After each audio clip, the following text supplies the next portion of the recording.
জানেন কি, হরে কৃষ্ণ মহামন্ত্রের প্রতিটি শব্দেই লুকিয়ে আছে গভীর অর্থ। এই মন্ত্রটি তিনটি পবিত্র শব্দে গঠিত, হরে কৃষ্ণ এবং রাম। হরে শব্দটি এসেছে সংস্কৃত হর ধাতু থেকে, যার দ্বারা বোঝানো হয় শ্রীমতী রাধারানীকে। তিনি ভগবান শ্রীকৃষ্ণের আনন্দময়ী শক্তি, সর্বশক্তিময়ী পরম হ্লাদিনী। ভগবান তার হৃদয়ের বাম দিক থেকে রাধারানীকে প্রকাশ করেছেন।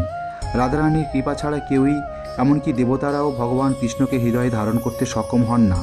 কৃষ্ণ কৃষ্ণ মানে সর্বাকর্ষক। তিনি পরম পুরুষোত্তম, সৃষ্টির উৎস, সকল শক্তির মূল। তাঁকে কেউ সৃষ্টি করেননি। তিনি আদি, অনাদি, অনন্ত। সমস্ত জগৎ তাঁর শক্তিতে চক্রাকারে চলছে। রাম শব্দের দ্বারা বোঝানো হয় শ্রীমান বলরামকে, আনন্দের স্বরূপ, শক্তির অধিপতি। বৃন্দাবনের প্রতিটি প্রাণে যে পরম আনন্দের সঞ্চার অনুভূত হয়, তার মূল উৎস বলরামজি। এই তিনটি নাম একসঙ্গে উচ্চারণ করলে মন, প্রাণ ও আত্মা ভগবানের প্রেমে সম্পূর্ণভাবে পরিপূর্ণ হয়ে যায়। তাই বলা হয়, হরে কৃষ্ণ কৃষ্ণ কৃষ্ণ হরে হরে, হরে রাম রাম রাম হরে হরে।